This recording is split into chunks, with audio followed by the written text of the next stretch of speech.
Hey everybody, Aaron here. Welcome back to another anime review. Today we look at episode 11 of 18 If. I always hate trying to put that, by the way, together towards you say the episode number and then you have to say 18.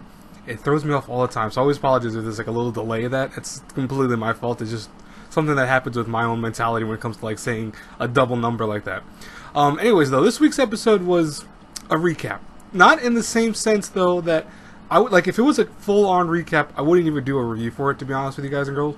But what it was meant to do was it was meant to talk about what Haruto has done so far in conjunction with what the reality of what's kind of going on around his world.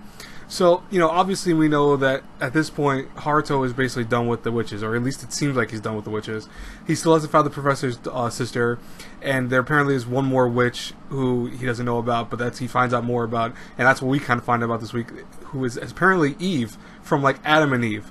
She's apparently the last witch who has been sealed away by having all the other witches we've seen so far collectively kind of put her in a state of sleep.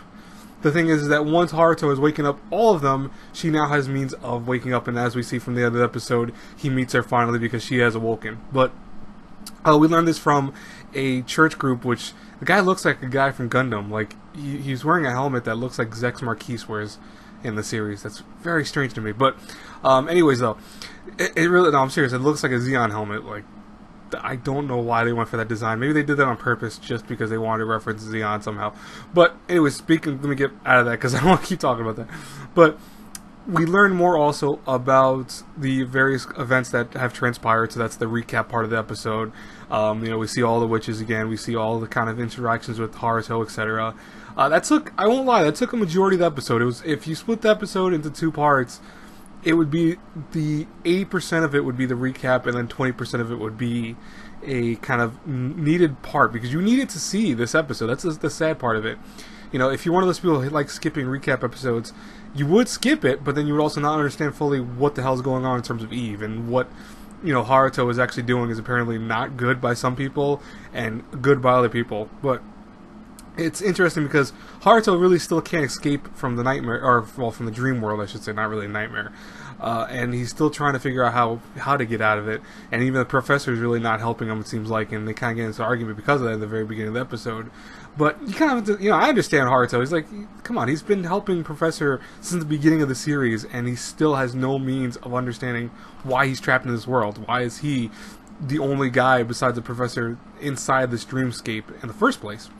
But we also do find out from his quote-unquote sister that, Lily, we find out that she's actually the one who's been keeping him asleep. So she does reveal to him off the actual thing, though. We don't see why it happened. We probably got to learn about it later. But she does reveal to him, to a certain degree, why she keeps him asleep. And she talks more about that in detail with the Eve stuff. But I think there's something else explained. They just don't show it because you see as one part his face, and that's it. But it could be that she was describing the Eve stuff, and maybe that's the reason why. So I could be kind of mistaken on that. I'm not 100% sure, but I figure they either A said it or it was B, the Eve stuff. But other than that, though, this week's episode was okay. I had no issues with it. It was kind of cool to recap everything that's happened so far. And I mean, at least it wasn't a traditional recap episode. I mean, it did follow a lot of the concepts that recap episodes do once in a while, with the whole, some stuff new, that some stuff mostly just being the kind of original stuff that we've seen already. But it is what it is. Anyways, guys and girls, I hope you enjoyed this review. I have Dive episode 11, or no, episode 10, I think, to review. Oh, is it 11? Might be 11 or 10. I don't know off the top of my head. I forgot. I completely forgot. But I have that to review. I will get that out tonight. It's not coming out now because I gotta go do some stuff, unfortunately. I wasn't even planning to do this review until later tonight, but I figured I'd get it out of the way since I'm still awake. I'll talk to you guys later. Have a great, blessed day. If I don't see you in my next review, everyone, God bless you all. Bye-bye.